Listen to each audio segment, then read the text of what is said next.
Hey, welcome to Get to the Point, Tech Explained Simply. Today is lesson 0 of learning how to code, called Where to Start.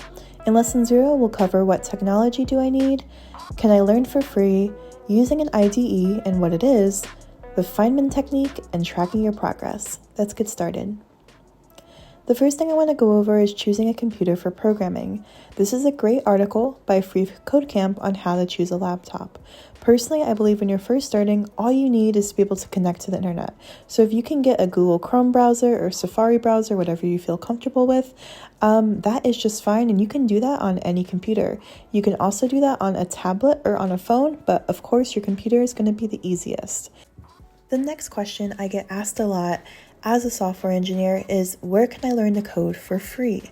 Well, of course, there's lots of sites out there that are going to try to take your money to learn the code, but the reality is that you don't need any money at all. You can use our YouTube page, for instance, or you can also utilize sites like Free Code Camp. Free Code Camp is absolutely free. They have an array of different subjects, which we will cover in later videos when we are talking about specialties in this field. But for today, let's look at this responsive web design certification. This one will cover HTML and it will cover CSS. If you're confused on what HTML and CSS are, besides their definitions, I will tell it to you like this. Let's say that HTML are Legos, but they're just gray Legos. And just gray Legos are kind of boring. But CSS are what gives it its color. It's what allows you to have Legos that are different shapes and different sizes. That is what CSS is for. It gives some sort of color to the boring HTML and also a style as well. Now, again, these are the very basics, and HTML and CSS are both front-end languages. It's what you use to build sites like the one you're looking at right now. So we can get into other languages and other parts of programming, but as far as just learning to code and wanting to see if this is something that you really could enjoy as a hobby, as a career change, or even as a degree, I would suggest by starting with Free Code Camp.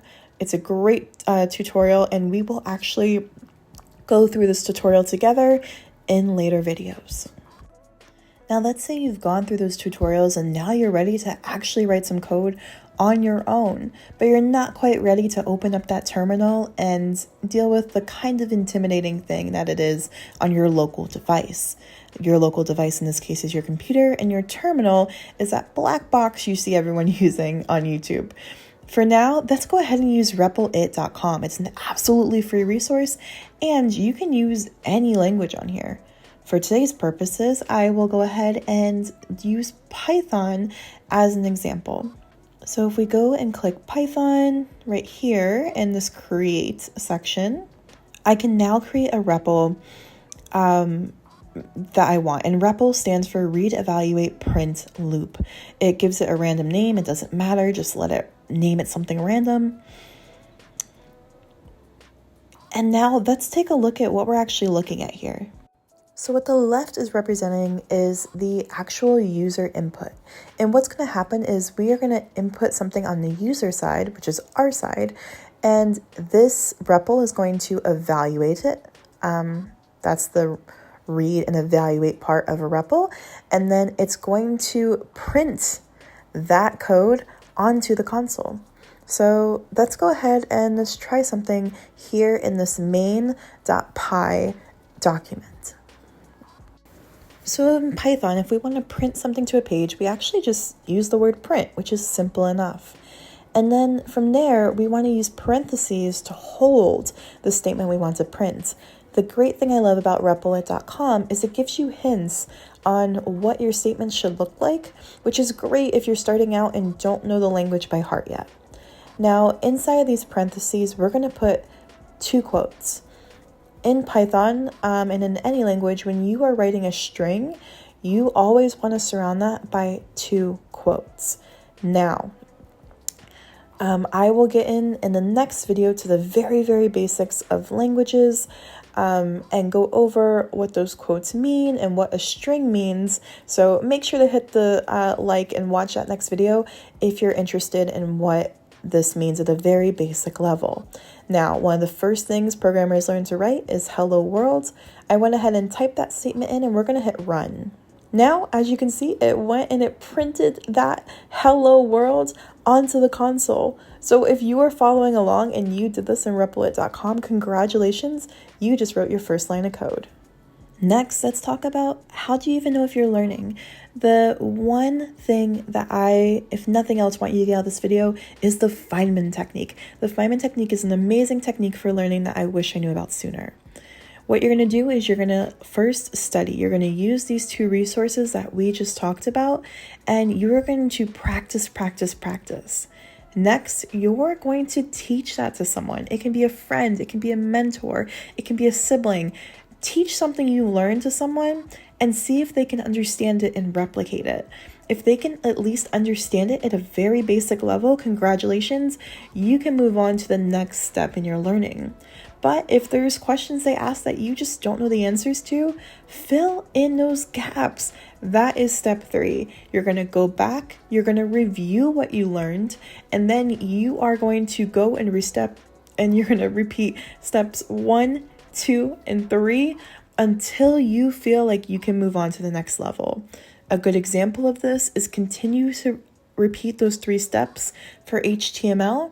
And once you feel really comfortable with HTML, go ahead and throw in CSS once you are able to do step 4, which is simplify what you've learned. There is an amazing quote here, and I live by this quote when it comes to my career. And it's basically, if I can't explain it simply, I don't understand it well enough. And that was the inspiration for this channel. I wanted a resource that people could use that is absolute basics. And as we progress together as a group, we will get into more advanced subjects, but without skipping those basic fundamental things you need to know to learn to code. So if you really enjoyed this video and you want to see more things like it, make sure you hit that like button. All right, let's talk about the final part of this video, which is tracking your progress, which is so important. Personally, when I was an intern and also when I was learning to code, I used a Google form. This was suggested to me by a upper level engineer, and I thought it was genius, and I love it. So the purpose of this is basically to be able to look at the bigger picture, because sometimes that can be hard to see day to day. There's the date, what I learned, what questions do I still have, what I need to work on, as well as comments for myself.